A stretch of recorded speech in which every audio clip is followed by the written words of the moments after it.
नमस्कार भक्तों, जय श्री कृष्णा। राधे राधे। जय प्रेमानंद महाराज की। भक्तों, चाहे मर जाना, लेकिन पूजा मंदिर में रखी घंटी, मूर्ति और जलने वाले दीपक के साथ यह गलती भूल कर मत करना, वरना हो जाओगे बर्बाद। घर में आएगी कंगाली और गरीबी। जी हां भक्तों, क्या पता आप लोग भी जाने अनजाने में इन गलतियों को करते आ रहे हो, जिस वजह से आपके घर में तरक्की नहीं हो रही है, रुपया पैसा नहीं आ रहा है, घर में कंगाली जैसा माहौल हो गया हो, बार बार प्रयास करने के बाद सफलता हासिल नहीं हो रही है। तो इन सब के पीछे का कारण आपके द्वारा की गई गलतियां हैं, जो बिना जानकारी के हम लोग कर बैठते हैं, फिर बाद में हमको रोना और पछताना पड़ता है। इसलिए भक्तों, आज के इस वीडियो में हम आपको पूजा मंदिर में रखी चीजों और पूजा मंदिर से संबंधित कुछ ऐसी बातें बताएंगे जिन्हें देखने के बाद आप ही कहोगे, वाह गुरुजी, आपने तो मेरी किस्मत ही खोल दी। जी हां भक्तों, पूज्य गुरुजी ने कहा है कि कुछ लोग ऐसे होते हैं जो पवित्र चीजों को धार्मिक मानकर अपने पूजा मंदिर में रख लेते हैं और वहीं पर सबसे बड़ी गलती कर बैठते हैं। तो प्रिय भक्तों, आज की इस वीडियो में हम आपको बताएंगे कि पूजा मंदिर में कौन सी चीजों को रखना शुभ होता है और कौन सी चीजों को रखना अशुभ होता है, और साथ में हम आपको बताएंगे कि मंदिर में दीपक कितने बजे जलाना चाहिए और दीपक जलाते समय कौन सा मंत्र बोलना चाहिए, और घंटी सुबह के पूजा के समय बजाना चाहिए या शाम के पूजा के समय बजाना चाहिए, और जो शंख होता है उसे कब बजाना चाहिए, कितनी बार बजाना चाहिए, और शंख बजाते समय किस मंत्र का जाप करना चाहिए। इन सभी बातों को हम एक एक करके आपको बताएंगे। और साथ ही प्रिय भक्तों, हम आपको इस वीडियो में बताएंगे कि पूजा मंदिर में जलने वाले दीपक को और घंटी को रोज धोना चाहिए या नहीं धोना चाहिए, और पूजा मंदिर में कितनी मूर्तियां रखनी चाहिए और उन मूर्तियों का साइज कितना होना चाहिए, और मूर्तियों को किस दिशा में रखना शुभ होता है। इन सभी 7 से 8 बातों को हम आपको विस्तार पूर्वक बताएंगे। तो आप लोग अपने फायदे के लिए इस वीडियो को अंत तक जरूर देख कर जाइएगा, क्योंकि भक्तों, ऐसी जानकारी आपको लाखों करोड़ों रुपए खर्च करने के बाद भी प्राप्त नहीं होगा, और ना ही ये जानकारी आपको कोई बताएगा। प्रिय भक्तों, आपको एक बात हम और बता दें कि एक भक्त ने मुझसे कमेंट करके पूछा था कि गुरुजी, हम पूजा पाठ तो बहुत करते हैं, लेकिन हमको पूजा पाठ का कोई फल प्राप्त नहीं होता है और हमें नुकसान होता है। तो मैं आपको इस वीडियो में इसके पीछे छुपे रहस्य के बारे में भी बताऊंगा। तो अंत तक वीडियो में बने रहिएगा। और साथ ही प्रिय भक्तों, वीडियो को एक प्यारा सा लाइक जरूर करें। दोस्तों देखिए, बात ऐसी है कि हमारा काम तो है सलाह देने का, हम तो केवल सलाह ही दे सकते हैं। अब आप इसको मानो या ना मानो, आपकी मर्जी। लेकिन भक्तों, एक बात जरूर कहेंगे कि अगर मान लोगे तो आपका बेड़ा पार हो जाएगा। इस वीडियो को अंत तक देखने के बाद आपको किसी भी प्रकार की परेशानी का सामना नहीं करना पड़ेगा। आगे आपकी मर्जी, आप खुद ही इतने समझदार हो। तो चलिए भक्तों, इस वीडियो में हम ज्यादा बकवास ना करते हुए वीडियो को शुरू करते हैं। भक्तों, पूज्य गुरुजी कहते हैं कि पूजा हमारे जीवन का एक अहम हिस्सा है। हर कोई किसी न किसी देवी देवता की पूजा जरूर करता है। कोई मां दुर्गा को मानता है तो कोई भगवान श्री विष्णु की आराधना करता है। पूजा करने से जीवन में सुख समृद्धि आती है और हमें उसका फल भी मिलता है। लेकिन क्या आप जानते हैं कि कई बार हमारी छोटी छोटी गलतियां ही पूजा का पूरा फल मिलने में रुकावट बन जाती है। ये गलतियां अक्सर अनजाने में होती हैं और हम इन्हें मामूली समझकर नजरअंदाज कर देते हैं। शास्त्रों में इन बातों का विशेष उल्लेख किया गया है ताकि हम अपनी पूजा का संपूर्ण फल प्राप्त कर सकें। आज हम आपको घर के मंदिर में दिए और घंटी के सही उपयोग के बारे में बताएंगे। क्या आपको पता है कि दिया रोज धोना चाहिए या हफ्ते में 1-2 बार?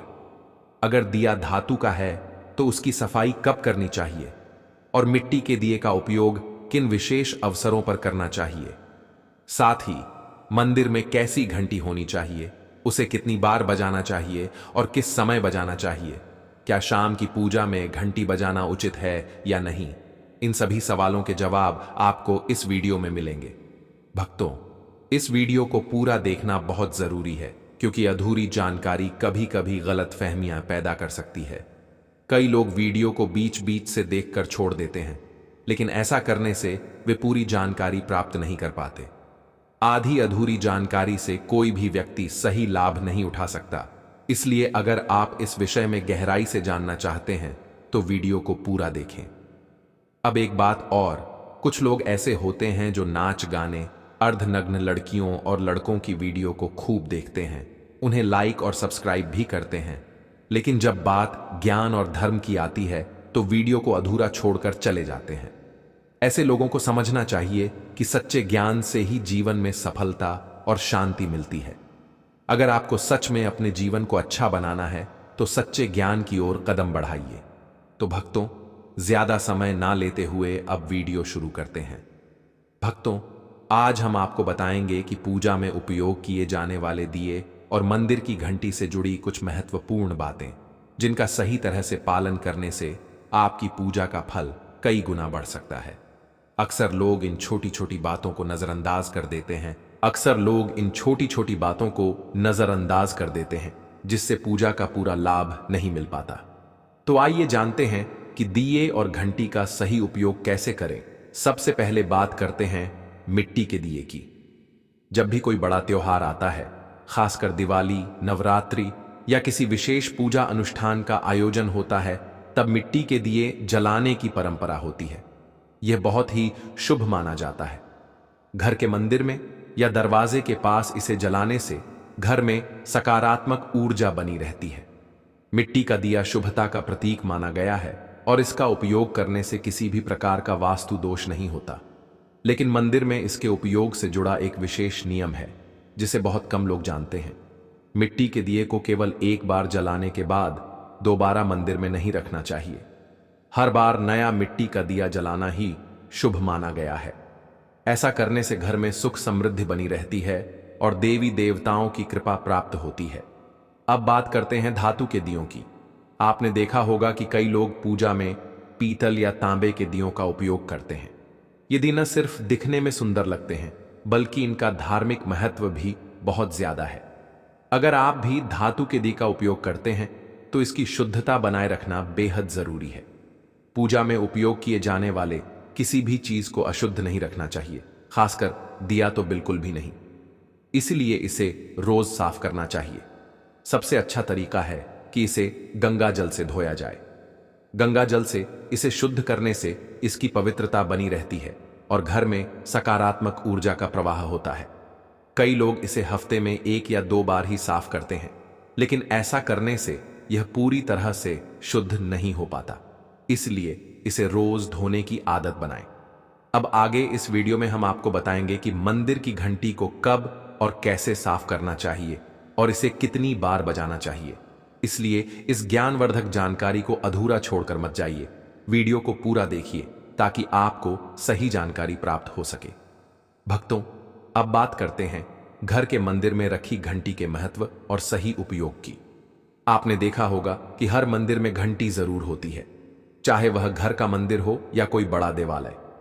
इसकी मधुर ध्वनि जहां एक ओर सकारात्मक ऊर्जा को बढ़ाती है, वहीं दूसरी ओर नकारात्मक शक्तियों को दूर भी करती है। लेकिन क्या आप जानते हैं कि घंटी को सही दिशा में रखना और सही विधि से बजाना बहुत जरूरी होता है। अगर इसे गलत दिशा में रखा जाए या गलत तरीके से बजाया जाए तो यह शुभ फल देने के बजाय विपरीत प्रभाव भी डाल सकती है।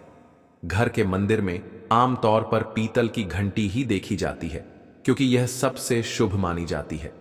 ध्यान देने वाली बात यह है कि घंटी को कभी भी दक्षिण दिशा में नहीं रखना चाहिए, क्योंकि इसे अशुभ माना जाता है। इसे हमेशा पूजा स्थल के पास या मंदिर के प्रवेश द्वार पर रखना चाहिए। इससे जब भी आप मंदिर में प्रवेश करें तो सबसे पहले घंटी बजाकर भगवान को अपनी उपस्थिति का एहसास करा सकें। सबसे उत्तम घंटी वह होती है जिस पर गरुड़ की नक्काशी बनी हो, जिसे गरुड़ घंटी कहा जाता है। यह घंटी विशेष रूप से शुभ मानी जाती है और इसकी ध्वनि घर के वातावरण को अत्यंत पवित्र बना देती है। अब जानते हैं कि घंटी को कितनी बार और कब बजाना चाहिए। जब भी भगवान को भोग लगाएं तो घंटी को 5 बार बजाना चाहिए। ऐसा करने से भगवान प्रसन्न होते हैं और भोग को शीघ्र स्वीकार करते हैं। लेकिन पूजा के दौरान घंटी को जोर से या बहुत देर तक लगातार नहीं बजाना चाहिए। इसे केवल 3 बार बजाना चाहिए, वह भी शांति और श्रद्धा के साथ। घंटी हमेशा दाहिने हाथ से ही बजाएं और इसे बजाते समय आपका मुख पूजा स्थल की ओर होना चाहिए। घंटी से जुड़ी एक और महत्वपूर्ण बात यह है कि इसे केवल सुबह की पूजा में ही बजाना चाहिए। शाम की पूजा में घंटी बजाना अच्छा नहीं माना जाता। ऐसा करने से घर में शांति भंग हो सकती है और पूजा का पूर्ण फल नहीं मिल पाता। इसलिए इस नियम का पालन करके आप अपनी पूजा को अधिक फलदायी बना सकते हैं। अब एक और महत्वपूर्ण बात, जब भी आप किसी मंदिर जाते हैं, खासकर घर के बाहर के मंदिर में, तो मंदिर में प्रवेश करते ही घंटी बजानी चाहिए। इसका अर्थ होता है कि आपने भगवान के दरबार में प्रवेश कर लिया है और अब आप उनकी पूजा आरंभ करने जा रहे हैं। लेकिन जब आप मंदिर से बाहर निकलें तो घंटी बजाने की आवश्यकता नहीं होती। घंटी बजाने का भी एक विशेष संकेत होता है। अगर आप एक बार घंटी बजाते हैं तो इसका अर्थ होता है कि आपने मंदिर में प्रवेश किया और भगवान को अपनी उपस्थिति का संकेत दिया। अगर आप 2 बार घंटी बजाते हैं तो इसका अर्थ होता है कि आप अपनी प्रार्थना और मन की बातें भगवान के समक्ष रख रहे हैं। यह छोटी छोटी बातें दिखने में भले ही सामान्य लगें, लेकिन इनका गहरा आध्यात्मिक महत्व है। तो भक्तों, इन नियमों का पालन करें और अपनी पूजा को और भी प्रभावशाली बनाएं। अब आगे हम आपको कुछ ऐसी बातें बताने जा रहे हैं जिन्हें शायद ही कोई आपको बताएगा। इसलिए इस ज्ञानवर्धक जानकारी को अधूरा छोड़कर मत जाइए। पूरी बात ध्यान से सुनिए ताकि आप भगवान को आसानी से प्रसन्न कर सकें। लेकिन उससे पहले, अगर आप भी चाहते हैं कि लक्ष्मी माता का आशीर्वाद आप पर बना रहे, तो इस वीडियो को एक लाइक करें और आपके अपने चैनल द संध्या वॉइस को सब्सक्राइब कर लें और कमेंट बॉक्स में जय लक्ष्मी माता जरूर लिखें। इससे हमें मोटिवेशन मिलता है, जिससे हम आप लोगों के लिए और अच्छे अच्छे वीडियो बना पाते हैं। और साथ ही आप अपनी राशि को कमेंट बॉक्स में जरूर डाल दें, क्योंकि हम राशि से जुड़ा भाग्य भी बताते हैं और भाग में चल रही परेशानियों को तत्काल दूर करने के लिए आसान से आसान उपाय भी बताते हैं। इसलिए आप अपनी राशि कमेंट बॉक्स में जरूर डाल दें। भक्तों, अब हम आपको बताने जा रहे हैं पूजा घर से जुड़े कुछ बेहद जरूरी नियम, जिनका सही तरीके से पालन करने से आपकी पूजा का प्रभाव कई गुना बढ़ सकता है। कई लोग अनजाने में ऐसी गलतियां कर बैठते हैं जो पूजा का पूरा फल मिलने में रुकावट बन जाती हैं। अगर आप चाहते हैं कि आपकी भक्ति भगवान तक पहुंचे और घर में सुख समृद्धि बनी रहे, तो इन बातों को जरूर ध्यान में रखें। सबसे पहली और महत्वपूर्ण बात यह है कि पूजा करते समय आपका मुख हमेशा पूर्व दिशा की ओर होना चाहिए। यह दिशा बहुत शुभ मानी जाती है, क्योंकि इससे सकारात्मक ऊर्जा का प्रवाह बढ़ता है और पूजा का प्रभाव तेज होता है। हालांकि अगर किसी कारणवश पूर्व दिशा में बैठकर पूजा करना संभव न हो, तो पश्चिम दिशा की ओर मुंह करके भी पूजा की जा सकती है। लेकिन सबसे उत्तम दिशा पूर्व ही मानी गई है। उत्तर दिशा में बैठकर भी पूजा की जा सकती है, लेकिन दक्षिण दिशा की ओर मुख करके पूजा करना वर्जित माना गया है। अब बात करते हैं पूजा घर की सही जगह की। घर की सीढ़ियों के पास या उनके नीचे पूजा स्थल बनाना अशुभ माना जाता है। इससे पूजा स्थल में नकारात्मक ऊर्जा का संचार हो सकता है, जिससे घर में शांति भंग हो सकती है। इसलिए पूजा घर को हमेशा ऐसी जगह बनाएं जहां शांति बनी रहे और वहां कोई अव्यवस्था न हो। भगवान का आसन हमेशा ऊंचा होना चाहिए। इसका अर्थ यह है कि जहां आप बैठते हैं वहां से भगवान की मूर्ति कम से कम 10 इंच ऊंची होनी चाहिए। भगवान की प्रतिमा को सीधे जमीन पर रखना अशुभ माना जाता है। इससे न केवल पूजा का प्रभाव कम होता है, बल्कि घर की सकारात्मक ऊर्जा भी प्रभावित हो सकती है। ऊंचा आसन रखने से ऊर्जा का प्रवाह सही दिशा में होता है और पूजा स्थल में पवित्रता बनी रहती है। जब भी आप पूजा करें तो हमेशा किसी चटाई, आसन या कालीन पर बैठकर ही करें। यह न केवल आरामदायक होता है, बल्कि इससे आपकी एकाग्रता और श्रद्धा भी बढ़ती है। छोटे आसन पर बैठकर पूजा करना भी शुभ होता है, लेकिन ध्यान रहे कि आपका आसन भगवान के आसन से ऊंचा ना हो। ऐसा करने से पूजा का महत्व बढ़ता है और भगवान के प्रति श्रद्धा व सम्मान का भाव प्रकट होता है। अब एक और बेहद महत्वपूर्ण बात जो बहुत से लोग भूल जाते हैं, पूजा घर में कभी भी मुरझाए हुए या सूखे फूल नहीं रखने चाहिए। अगर फूल काले पड़ जाएं या सूख जाएं तो उन्हें तुरंत हटा देना चाहिए। ऐसे फूल पूजा में उपयोग करना अशुभ माना जाता है और यह नकारात्मक ऊर्जा को बढ़ा सकता है। जब भी फूल मुरझा जाएं तो उन्हें किसी पेड़ के नीचे डाल दें या मिट्टी में दबा दें। इससे घर की पवित्रता बनी रहती है और सकारात्मक ऊर्जा का प्रवाह बढ़ता है। अब आते हैं एक बेहद जरूरी सवाल पर। क्या सोने वाले कमरे में पूजा घर बनाया जा सकता है? अगर आपके पास अलग से पूजा घर बनाने की जगह नहीं है और आपको मजबूरी में अपने बेडरूम में ही मंदिर बनाना पड़ रहा है, तो एक विशेष नियम का पालन करना बहुत जरूरी है। रात के समय मंदिर को पर्दे या कपड़े से ढक देना चाहिए। ऐसा करने से वहां से निकलने वाली ऊर्जा आपकी नींद और मन को प्रभावित नहीं करती।